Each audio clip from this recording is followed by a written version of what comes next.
بے تیسے نظر نہ چلو راہ رفتگاں، ہر نقش پا بلند ہے دیوار کی طرح۔ دوستو، گزشتہ 4 برس قبل صوفی ملت صوفی غلام رسول صاحب کا کورونا کے ایام میں وصال ہو گیا تھا اچانک، جس کو لے کر شہر میں آج تک سراسیمگی کا ماحول ہے۔ وجہ کہ صوفی صاحب ہمہ جیس شخصیت کے مالک تھے، ہمیشہ متحرک رہا کرتے تھے قوم کے لیے، اقلیتوں کے لیے، درگاہوں کے تحفظ کے لیے، مساجد، مدارس، خانقاہوں، عیدگاہوں کے لیے، صنعت کے لیے، تعلیمی سماجی معاملات پر ہمیشہ متحرک رہا کرتے تھے، اور بے شمار لوگوں سے ان کا وسیع رابطہ تھا، اور ہر جگہ لوگوں کے درمیان وہ مفاہمت پرستانہ انداز سے بڑی میچورٹی سے ایک اپنا نمایاں مقام بنا لیا کرتے تھے۔ پولیس انتظامیہ ہو، ارباب اقتدار ہو، اعلیٰ لیڈران ہو، ریاستی و قومی لیڈران ہو، دلت طبقے کے وامن میشرام ہو، اسد الدین اویسی ہو، پرکاش امبیڈکر ہو، سبھی سے صوفی صاحب کے مراسم تھے، اور مالیگاؤں شہر کے مسائل کو لے کر ہمیشہ بے باک نمائندگی کیا کرتے تھے۔ کل جماعتی تنظیم انہی کی ایمہ پر اظہری صاحب کی سرپرستی میں بنائی گئی تھی۔ صوفی صاحب کی جہاں بے شمار خدمات ہے جن کی آج بھی یادیں تازہ ہوتی ہے۔ دوستو، آج 10 مارچ کو صوفی غلام رسول صاحب کا 4واں یوم وصال تھا، جس کو لے کر ان کے فرزندان، ان کے جانشین صوفی نور العین قادری، ان کے احباب معصوم شاہ آستانے پر دیگر تقاریب کا انعقاد کر رہے ہیں۔ دعا، فاتحہ، درود و سلام کا، فاتحہ خوانی کا، نظر و نیاز کا اہتمام کیا گیا ہے۔ وہیں بڑا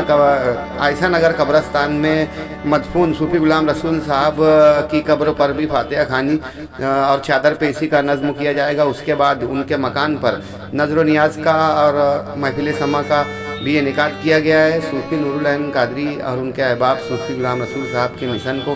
جاری رکھے ہوئے ہیں۔ دوستو، ماضی میں سید امیر القادری صاحب قبلہ نے اور سینئر صحافی مختار عدیل نے کیا کہا تھا صوفی صاحب سے متعلق، اور آج رضوان میمن صاحب میمن یوتھ فیڈریشن کے کیا کہتے ہیں صوفی غلام رسول کے تعلق سے۔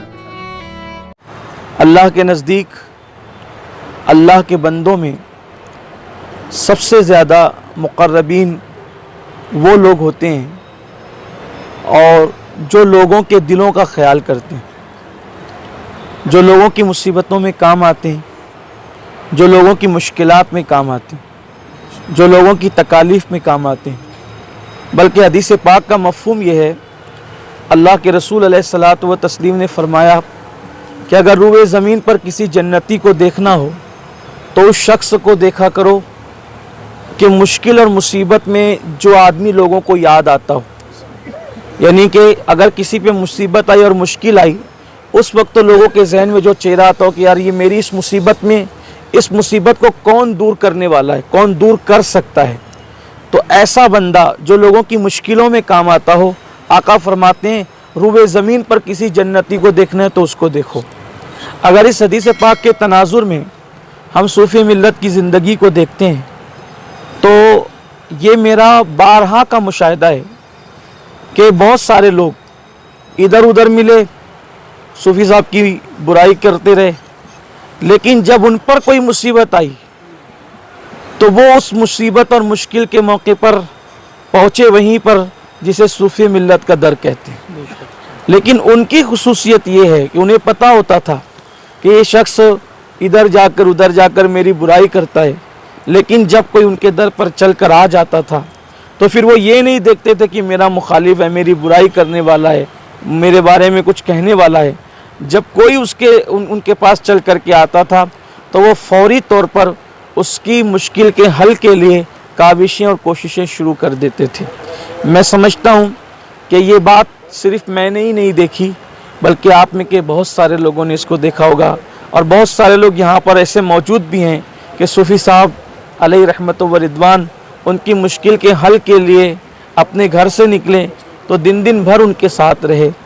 کچھ لوگ ایسے تھے کئی دن ان کے کام کرتے رہے ان کے ساتھ۔ یہ ان کی زندگی تھی۔ اللہ تعالیٰ سے دعا ہے کہ صلہ دینے والی ذات اللہ کی ہے، انعام دینے والی ذات اللہ کی ہے، جس نے جو کچھ کیا اللہ اس کو اس کا صلہ دے گا۔ میں دعا کرتا ہوں کہ اللہ تبارک و تعالیٰ ان کو ان کی قبر میں بہتر انعام دے، بہتر صلہ دے، اللہ ان کے درجات کو بلند فرمائے، کروٹ کروٹ اللہ انہیں جنت کی بہاریں عطا فرمائے، اور ان کے تمام مریدین اور خلفاء کو، اور بالخصوص ان کے جانشین پیرزادہ نور العین صابری صاحب کو اللہ تبارک و تعالیٰ ان کا